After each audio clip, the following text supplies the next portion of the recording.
그래서 일어나라 하시면서 이제 그 하나님의 사자가 그 아이를 일으키라. 이제 아이가 엄마의 우는 모습 보고 그 다음에 또 현실적으로 목도 마르고 배도 고프고 하니까는 자기의 배고프고 목 마른 것도 알지만 이 아이가 자기가 믿었던 부모, 하늘같이 산같이 믿던 그 부모가 엄마가 울고 있는 모습 보니까 이 아이는 더 충격을 받은 거죠. 그 아이를 일으켜 세우라고. 그래서 그 아이의 손을 붙들어서 어떻게 합니까? 하나님께서 그때 하갈에게 하나님의 사자를 통해서 비전을 주시는 거예요. 하나님이 이스마엘을 통해서 큰 민족을 이루게 하신다고 그 하나님의 비전을 알려주시는 거예요. 자, 그러니까 하나님은 사라도 아브라함도 사랑하시지만 어때요? 이방 세계 속에 있는 하갈도 사랑하시는 거예요. 그리고 그가 부르짖어 기도할 때 하나님께서 응답을 하시는 거예요. 나중에 구원의 반열에 있어서 그가 천국에 들어가고 들어가지 못하고는 하나님께서 그때 하시는 일이고, 어때요? 이 땅에서의 기독교 안에, 그 다음에 구원의 방주 안에 들어오지 못한다 할지라도 부르짖는, 일반 세계 속에서 부르짖는 그 기도에 있어서 하나님은 이렇게 응답하시고 세세하게 하나님의 사랑을 보내신다라고 하는 하나님의 사랑을 우리가 발견할 수 있게 되는 것입니다. 그리고 하갈에게 준 것은 눈을 열어주신 거예요. 눈이 열려서 그 하나님께서 이 하갈을 통하여서 어떻게 합니까? 하나님의 뜻을 분별할 수 있도록, 하나님의 뜻을 분별해서, 아, 내가 눈이 안 열려서 불안하고 두려웠지, 보니까는 그 환경 가운데 우물이 있어요, 없어요? 있어요. 우물이 있는 걸 내가 못 보고 불안해하는 거예요. 그래서 하나님, 이 눈을 열어주셔서.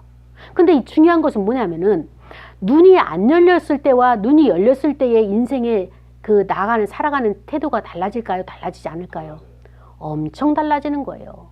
이제는 하갈에게 뭐가 있어요? 비전도 하나님께서 응답받았죠. 그 다음에 또 마실 물도, 평생 마실 물도 거기 생수가 있죠. 그러니까는 자기 아들도 살릴 수 있고 나도 살릴 수 있는 그런 것이 있으니까는 염려와 두려움과 그 불안이 없어지잖아요. 그렇죠?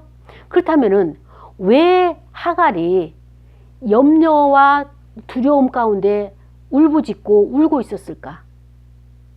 미래에 대한 두려움. 미래에 대한 두려움인데, 하나님 안 믿는. 예, 그렇죠. 불신이죠. 이 하갈이 믿음이 없었던 거예요. 우리와 똑같은 이야기가, 내가 믿음이 있으면, 하나님을 믿으면 이 안에 지금 보이지 않는다 할지라도 다 준비되어 있어요. 어떤 것은 하나님이 열어주셔서 이렇게 우물을 딱 볼 수 있는 것도 있지만 또 보이지 않는 것도 있어요. 아직 뭐가 있어요? 이스마엘의 미래에 대해서는 말씀으로 약속만 했지 미래에 대해서는 보여지지가 않아요. 그와 마찬가지로 저와 여러분의 환경이 지금 힘들고 어렵고 불안하고 그 다음에 여러 가지 염려와 근심 속에 우리가 이 가시와 같은 엉겅퀴 속에 살아가고 있는 현실이라 할지라도 하나님이 나의 눈을 열어주시기만 하면은 그것만 있는 것이 아니라 뭐예요?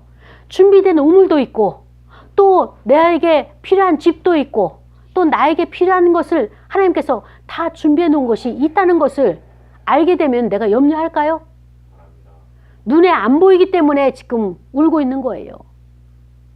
여러분, 이제부터 우리는 하갈처럼 이렇게 아니라 할지라도 믿음의 눈을 열어야 돼요. 어떤 믿음의 눈을 열어야 되느냐?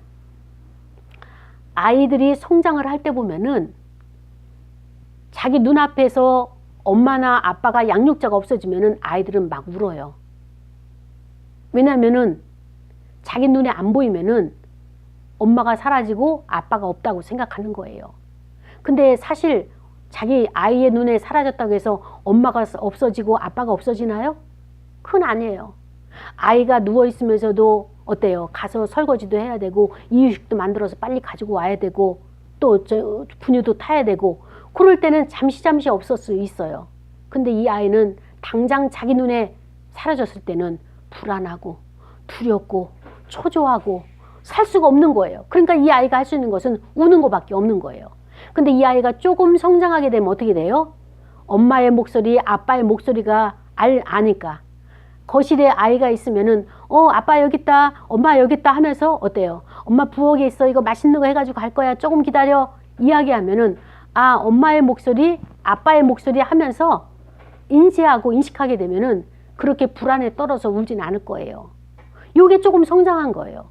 이제 더 성장하게 되면은 엄마가 저 멀리 밖에 있었어도 전화 한 통화에 엄마 밖에 나와 있으니까는 학교 갔다 와서 냉장고 문 열고 간식 먹고 그러고 나서 주스 한 잔 마셔라. 그러면 알았어 엄마라고 멀리 있는 그 엄마가 없어지고 사라진 것이 아니라 멀리 있는 엄마, 멀리 있는 아빠, 나를 위해서 회사에 가서 일하시는 아빠, 그것을 생각하면서 이 아이는 울까요? 울지 않을까요? 안 우는 단계까지 오는 거예요. 자, 우리의 믿음의 척도를 우리가 이제는 봐야 돼요. 나는 왜 불안하게 사는가? 왜 나는 염려와 근심 속에서 헤어나지 못하는가? 나를 초월해 계신 그 하나님은 살아계신 하나님이세요. 변치 않으시고 회전하는 그림자도 없고 내 눈에서 안 보인다고 해서 그 하나님이 사라진 것도 아니고 없는 것이 아니에요. 그분은 살아계셔요. 여전히 나를 주목해보고 계시고 여전히 사라처럼 이삭에게 관심을 집중하는 것처럼 그 하나님은 나를 떠나지 아니하시고 계속적으로 나와 함께 하시는 그 하나님이시라는 것입니다. 사랑하는 여러분, 이 사실을 저와 여러분이 믿으시길 바랍니다. 나에게 필요한 것은 지금 믿음이에요. 믿음이 없어서 내가 불안한 거예요. 여러분 믿음이 뭔지 아십니까? 믿음을 바라는 것이 네. 자, 성경에 있는 그 말씀인데 그 말씀을 내가 믿어야 돼요. 근데 자 보세요. 여기 보세요. 믿음이라고 하는 것은